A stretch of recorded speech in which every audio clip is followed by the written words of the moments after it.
माननीय सभापति महोदय, मैं पर्यावरण एवं जलवायु परिवर्तन विभाग वाद विवाद पर खड़ा हूं और आपका हृदय से आभार व्यक्त करता हूं, साथ ही सदन का भी हृदय से आभार व्यक्त करता हूं। पिछले वर्ष पर्यावरण विभाग के लिए बजट आवंटन मात्र 906 करोड़ था और इस वर्ष का 1075 करोड़ है। यह कुल बजट का मात्र 0.31% है। यह ध्यान रखना महत्वपूर्ण है कि पूरे विभाग का बजट है, ना कि जलवायु में जो प्रदूषण आ रहा है वायु में उसका बजट है। मतलब कुल मिलाकर के इस विभाग का जो बजटीय एलोकेशन है वो इनसफिशिएंट है, जबकि इस राज्य की चुनौतियां बहुत बड़ी है।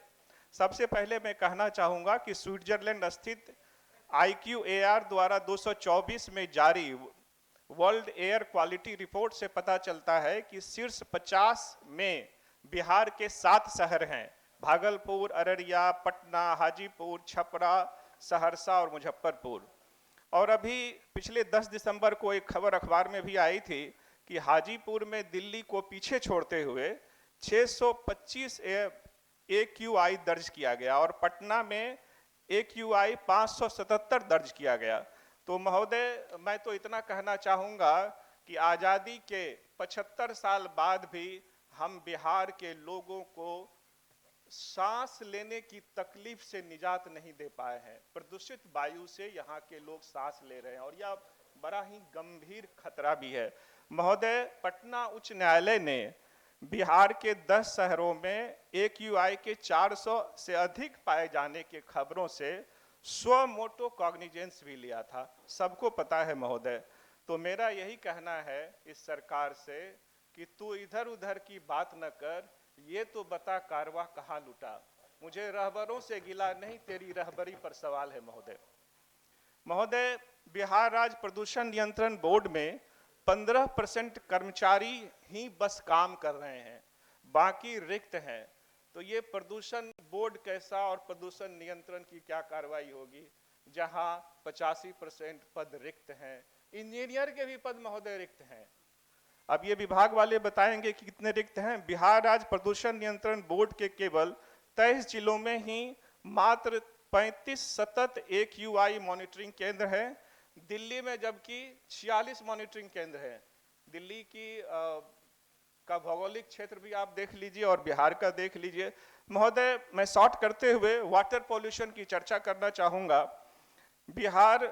पिछले वर्ष के बिहार आर्थिक सर्वेक्षण में PhD के आंकड़ों का उल्लेख किया गया था, जिनसे पता चला कि राज्य के 30,207 ग्रामीण वार्डों में भूजल की गुणवत्ता प्रमुख प्रदूषकों के लिए सुरक्षित सीमा से अधिक है, जिसमें कई क्षेत्रों में पीने का पानी असुरक्षित है। बिहार के 38 जिलों में से 31 जिलों के लगभग 26% ग्रामीण वार्डों में प्रदूषण अनुमेय स्तर से अधिक है। ऐसे 4,709 वार्डों में भूजल में आर्सेनिक, 3,789 वार्डों में फ्लोराइड और 21,709 वार्डों में आयरन पाया गया। महोदय, मैं एक चौंकाने वाली बात बताता हूं अपने सहरसा की, कि सहरसा जिले के 70 कटैया का बसिया घाट एरिया जो है, वहां कैंसर के मरीज सैकड़ों की संख्या में पाए गए हैं। और टाटा मेमोरियल इंस्टीट्यूट मुंबई की टीम आई थी, उसने जांच किया और जांच में उसने कहा कि प्रदूषित जल का सेवन इसका प्रमुख कारक है। महत्वपूर्ण अन्य कारकों के साथ सबसे बड़ा कारक ये है। तो महोदय, कैसी व्यवस्था है और हम किस तरह की व्यवस्था में जी रहे हैं। महोदय, कहा जाता है कि नल जल योजना के तहत शुद्ध पानी मिलता है। मुझे नल जल योजना पे कुछ कहना नहीं है। पूरे बिहार में नल जल योजना की क्या स्थिति है, सदन में क्वेश्चन आवर में हम लोग इसको देख ही चुके हैं और सबको पता है कि नल जल कहीं काम नहीं कर रहा है महोदय। मेरे 210वें सत्र में मैंने एक क्वेश्चन पूछा था कि पटना शहर के लिए नमामि गंगा योजना के तहत कितने सीवेज ट्रीटमेंट की क्षमता कार्यरत है महोदय। तो उत्तर में मुझे प्राप्त हुआ था कि 468 MLD सीवेज ट्रीटमेंट क्षमता में 350 बना है और 200 MLD क्षमता ही चालू हालत में है महोदय। भागलपुर की वही स्थिति है। बक्सर, जहां भी नदियां गुजरती है, लोग उसमें अपने नाले का पानी बहाते हैं और सरकार इस पर निश्चिंत है। महोदय, फॉरेस्ट कवर की मैं बात करना चाहूंगा कि भारतीय वन सर्वेक्षण संस्थान देहरादून के LISS-3 के सैटेलाइट इमेजरी में जो पिक्चर ली गई उसमें 10.52 वन क्षेत्र माना गया, ग्रीन कवर।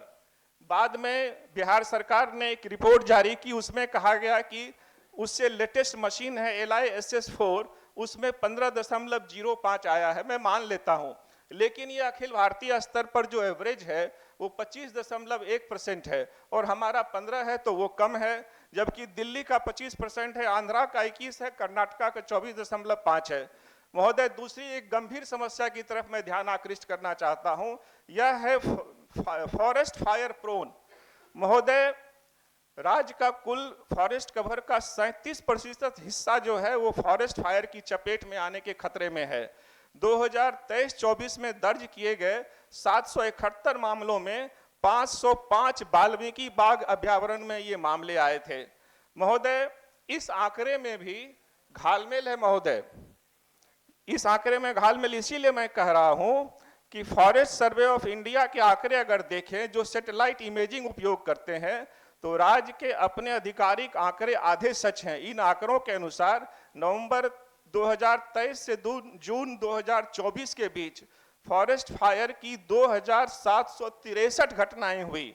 राज्य के अपने आंकड़े जो हैं वो 771 घटनाएं हैं। महोदय, बस मैं समअप ही कर रहा हूं। महोदय, मेरा एक चीज और कहना है, मेडिकल वेस्ट के बारे में मैं कहना चाहूंगा कि प्रतिदिन राज्य में 28,000 kg बायोमेडिकल वेस्ट उत्पन्न होता है, जिसके प्रबंधन के लिए मात्र 4 केंद्रों का निर्माण किया गया है। महोदय, ये गंभीर खतरा का सूचक है। अगर इसको समय रहते सरकार नहीं देखेगी तो बिहार के आवाम का भला नहीं हो सकेगा। महोदय, गंभीर खतरे का संकेत है, इस पर सरकार को ध्यान देना चाहिए। This is a mockery on the people of Bihar. महोदय, इसको देखने की जरूरत है। और मैं एक बात और कहना चाहता हूं कि बिहार की नदियां सूख रही है।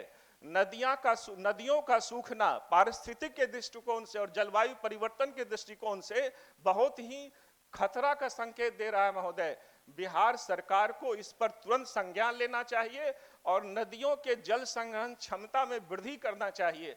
महोदय, मैंने आज भी एक क्वेश्चन डाला था कि नदियों के पाट पर और नहरों पर कितने वृक्षारोपण के काम किए गए और कितने खर्च किए गए। प्रश्न आया भी नहीं, लेकिन उत्तर भी इनसफिशिएंट था।